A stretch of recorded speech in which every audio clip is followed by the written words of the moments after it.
आचार्य श्री मुनि विजयेश सागर जी अपनी शंका रख रहे हैं। आजकल क्षमावाणी पर्व चल रहा है, फेसबुक व्हाट्सएप में मिच्छामी दुक्कड़म का शब्द आ रहा है बार बार, इसका क्या अर्थ है? मिच्छामी दुक्कडम, यह जो शब्द है पहले तो व्याकरण के अनुसार ही गलत है। श्रावक के प्रतिक्रमण और मुनि के प्रतिक्रमण में यह शब्द आता है, पर मिच्छामी नहीं आता। मिच्छा में दुक्कडम यह शब्द आता है। मिच्छामी दुक्कडम का अर्थ नहीं निकलता है, मिच्छा में दुक्कडम का अर्थ निकलता है। मैं मतलब मेरा, मिच्छा मतलब मिथ्या हो, दुक्कडम मतलब दुष्कृत। मेरे द्वारा जो भी पाप अपराध आदि कार्य किए गए हों वो सब मिथ्या हों, सब वो नष्ट हो जाएं, क्षय हो जाएं, गलत हो जाएं और मैं सतता को प्राप्त हो जाऊं, ऐसा मन ऐसा भाव वहाँ पर है। लोग तो व्हाट्सएप में फेसबुक में कट कॉपी पेस्ट करते हैं, उठाया और डाल दिया। जो लोग ये मिच्छामी दुक्कडम डाल रहे हैं उनको भी नहीं पता कि मैं क्या डाल रहा हूँ, बस उनको ये लगता है मिच्छामी दुक्कडम मतलब मुझे क्षमा करना। मिच्छामी दुक्कडम का मतलब क्षमा करना नहीं है, वहाँ क्षमा मांगना नहीं है। लोग मिच्छामी दुक्कडम लिखेंगे, हाथ भी जोड़ देंगे कि मुझे क्षमा करना जो गलती हो गई। मिच्छामी दुक्कडम का ये अर्थ ही नहीं है, और मिच्छामी शब्द ही इसके साथ नहीं बनता है।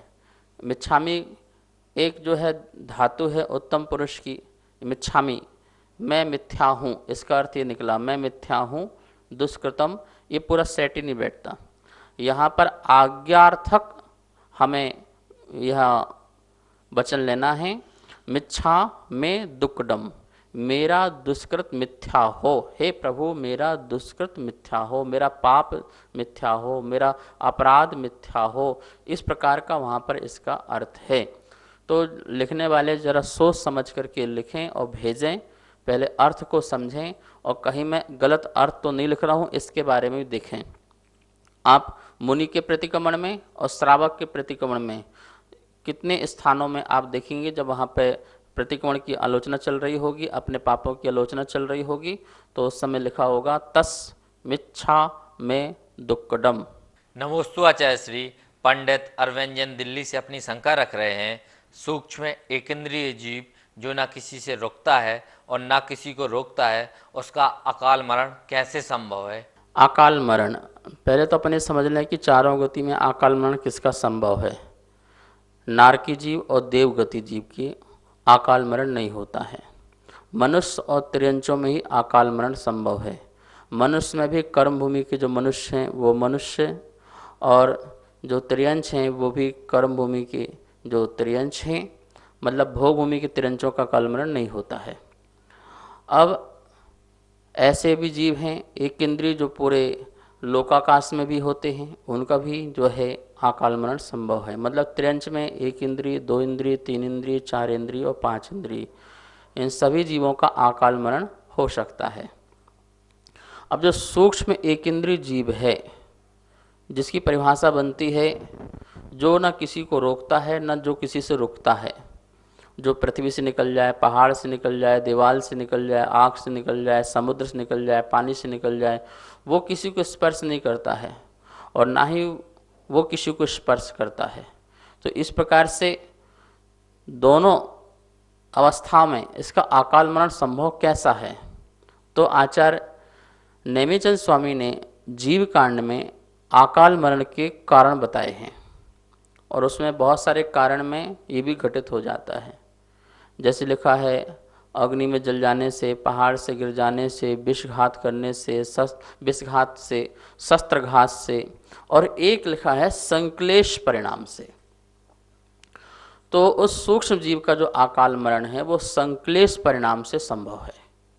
वो अपने आप में इतना संक्लेशित हो जाए कि उसकी मृत्यु वहीं पर हो जाए और वो अपनी पूर्ण आयु भोगने के पहले ही मरण को प्राप्त हो सकता है। जैसे पांच इंद्रिय में आप सब लोग भी इस प्रकार से जब कभी संक्लेशित होते हैं तो व्यक्ति को हार्ट अटैक आ जाता है, ब्रेन एम्ब्रेज हो जाता है, वो इतना अपने परेशान हो जाता है, इतना चिंतित हो जाता है कि वह अपने आप को संभाल नहीं पाता है। और मृत्यु को प्राप्त हो जाता है। ऐसे ही वो जो सूक्ष्म जो जीव है वो अपने भाव कलुषित करके इतना संक्लेशित होता है, इतना दुखी होता है, तो जिसके कारण वो उसका अपना अकाल मरण संभव है। वैसे विषघात से, शस्त्रघात से, अग्नि से हो ही नहीं सकता, क्योंकि वो उससे टकराता ही नहीं है। वो जब टकराएगा नहीं तो उससे कुछ इस प्रकार से कुछ उसको मृत्यु हो नहीं सकती है। तो एक संक्लेश परिणाम के निमित्त से सूक्ष्म जो जीव है उसका अकाल मरण संभव है। नमोस्तु आचार्य श्री। मंगेश जैन अकोला महाराष्ट्र से अपनी शंका रख रहे हैं। इनका प्रश्न आगमधारा प्रसारण को लेकर है। आचार्य श्री, आपने बताया है जहाँ पर महाराज जी विराजमान हो वहाँ पर शांति धारा के समय कुरु कुरु एवं तथास्तु केवल महाराज जी बोलें, श्रावक न बोलें। मेरी यह शंका है कि महाराज जी के विराजमान न होने पर क्या श्रावक यह आशीर्वाद रूप शब्दों का उच्चारण कर सकते हैं या नहीं? कृपया समाधान करें। शांति धारा में वैसे तो कहीं लिखा ही नहीं है कि आप तथास्तु बोलो, सदास्तु बोलो। सीधे सा लिखा है क्रांति रस्तु, शांति रस्तु, नित्यम आरोग्यमस्तु, आरोग्यरस्तु। ये ऐसा बोला कि हे प्रभु ऐसा हो, इस प्रकार से प्रार्थना की गई है। कहीं भी तथास्तु सदास्तु शब्द उसमें बोलने को लिखा ही नहीं गया है। ये तो प्रचलन में आ गया कि जब गुरु महाराज जी हों तो वो भगवान की तरफ से कि बेटा तू ऐसा बोल रहा है तो तथास्तु ऐसा तेरे साथ हो जाए, शांति हो जाए, तेरी जय हो जाए, तेरे अंदर क्रांति हो जाए, कल्याण हो जाए। तो प्रभु नहीं बोल रहे हैं तो गुरु उसके समय गणधर बन करके वो आशीर्वाद देते हैं। और यदि अब वो गुरु जी नहीं हैं तो आपको तथास्तु शब्द तो बोलना ही नहीं है। विकल्प रूप में आप सदास्तु बोल सकते हैं। सदास्तु, सदास्तु का मतलब होता है नित्य हो, हमेशा हो। जैसे बोला वृद्धि रस्तु, तो वृद्धि हो ऐसा आपने प्रार्थना की, और सबने बोला सदास्तु, सदा हो, वृद्धि सदा हो, धर्म सदा हो, कल्याण सदा हो। तो इस प्रकार से ऐसा इसका अर्थ हो जाएगा। तो कोई गुरु महाराज जी ना हो तो आप सदास्तु बोलें, और यदि गुरु महाराज जी हों तो आप लोग कुछ नहीं बोलें, वो ही तथास्तु बोलें। और फिर तीसरा विकल्प ये है कि ना भी बोलें तो कोई दिक्कत नहीं है, ना तथास्तु बोलें ना सदास्तु बोलें, जो लिखा है सिर्फ उसे ही पढ़ लें, ठीक है ना। तो वृद्धि रस्तु, कल्याण मस्तु, शांति रस्तु, ये जो हैं आप इसको कंटिन्यू पढ़ते रहो, बीच में कुछ बोलने की ज़रूरत भी नहीं है। जैसा उचित लगे वैसा करें। सभी स्वाध्याय प्रेमी बंधुओं को सादर जय जिनेन्द्र। आगमधारा शंका समाधान निरंतर पारस चैनल पर प्रसारित हो रहा है, जिसके पुण्यार्जक बनने का लाभ आप सब प्राप्त कर सकते हैं, जिसकी राशि एक दिन के लिए 2100 रुपये और एक महीने के लिए 11,000 रुपये की राशि रखी गई है। आप नीचे दिए नंबर पर संपर्क कर सकते हैं। आपका नाम पारस चैनल पर प्रसारित किया जाएगा। जय जिनेन्द्र।